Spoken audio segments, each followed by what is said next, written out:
All right, guys. I'm here making you a happy slappy video of Bohr models. All right, so we kind of did this a little bit before we left. Okay, so here's your last and final review. So we are working up here with chlorine. Okay, so if you remember, this is the shorthand. Mass number goes on top, atomic number goes on bottom. The atomic number is the number of protons. So if you remember, protons are right here in the nucleus, okay? If I subtract those two numbers, 35 minus 17, I get 18. That is neutrons, okay?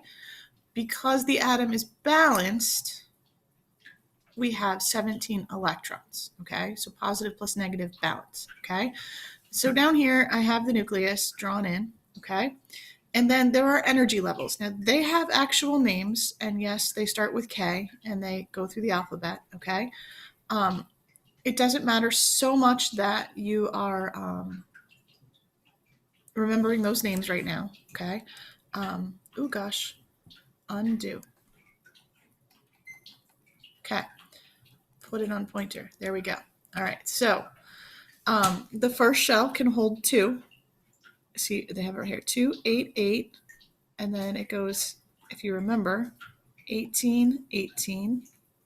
Oh gosh, I'm all messed up here today. 18, 18, 32, 32. Okay. We are never going to go past shell, the third shell. Okay. Some really interesting things happen as you go on the periodic table. And we don't need to go there. We just need to learn the basics. Okay. So if you notice, they have what they're doing is they're placing all the electrons. So the first 2 electrons go in the first shell. It is full. It can't hold any more. Okay. Then the next bunch of electrons go in the next shell. It can hold 8. Okay, notice how they're staggering them around. So 1, 2, 3, 4, 5, 6, 7, 8. That's how they're putting them in. Although it's not so important that they're in that order, just that you know that they tend to pair up. Okay, so that would be the first 10. And then the next shell would hold the remaining 7 electrons. Oh gosh, I did it again. Okay, here we go. It's just like at school, right? Oh, I need one more. Nope, I don't need one more. All right, so we're going to scroll up here. Okay, here is our first example. It says, practice drawing a Bohr-Rutherford models of the atom. So hydrogen is the simplest atom. It has only 1 electron. And I know that because the atomic number is 1. Okay, so how many electron shells does hydrogen have? 1. What is this shell called? I don't care that you know that. That is an extra question. Okay, but is the K shell. And is this shell complete? Meaning, can it hold more? It is not complete. No. Okay. Second one we have here is lithium. Oh, I have to click the button first. See, it's just like I'm on the whiteboard at school. All right, so here we go. Click on the pen. Okay, here we go. Lithium atom has, oh my gosh, how do I figure this out? How many protons? Atomic number. So 3 protons. And it has 4 neutrons. So 7 minus 3 is 4. And 3 electrons. Okay. How many electron shells does it have? Well, the first shell can only hold 2. 1, 2. And the next shell can hold 8, but I only have 1 to place. Okay, so it has 2 shells. What are these shells called? K and L. And again, this question is not necessary for our purposes. Which one is the inner shell? Again, not necessary. Is the shell full? The inner shell is full, but the outer shell is not full. I can hold 7 more electrons there. Okay? Everybody right with that one, I hope? I wish I could see your faces right now. All right, click on the pointer. Look at me. Progress. All right, the last one on this worksheet is a little bit harder, but not impossible. We can totally do this, people. All right, so we have sulfur, mass number 32, atomic number 16. So it has 16 protons. 32 minus 16 is 16 neutrons.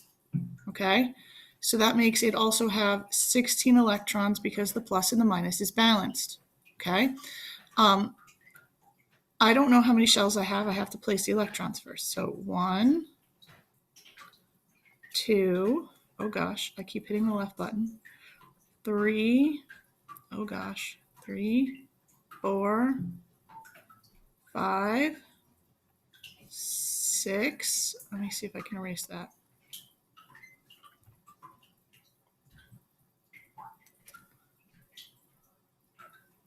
Oh no, undo, undo. That's not an eraser. Okay. 1, 2. Oh, let me go one more since I'm already there. 1, 2. Oh, I gotta hit the pen button. We'll get there, I promise. 1, 2. Oh, I have no idea what it's doing.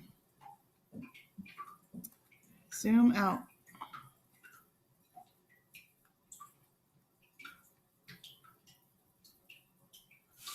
Let me see if I can. Oh, there we go. Okay, so here we go. 1, 2, 3, 4, 5, 6, 7, 8, 9, 10. How many more do I have? 6 more. How many can the next shell hold?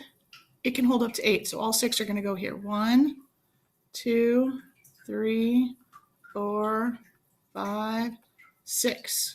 Okay, so how many electron shells does it have? 3. There was a hint on the paper, by the way.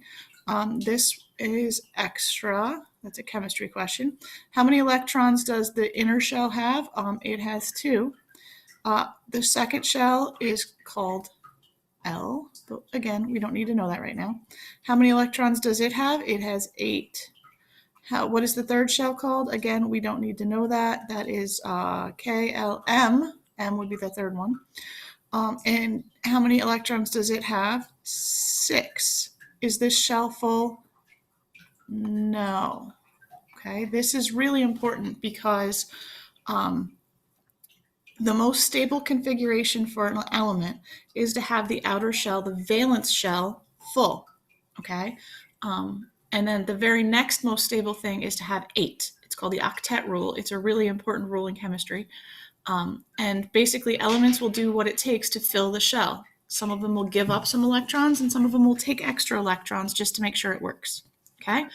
The next assignment I'm going to post is a practice assignment. There is a bunch of like directions and it takes you back through this all again. But this is really important for kind of going on. So there you go. Bohr models in a few minutes.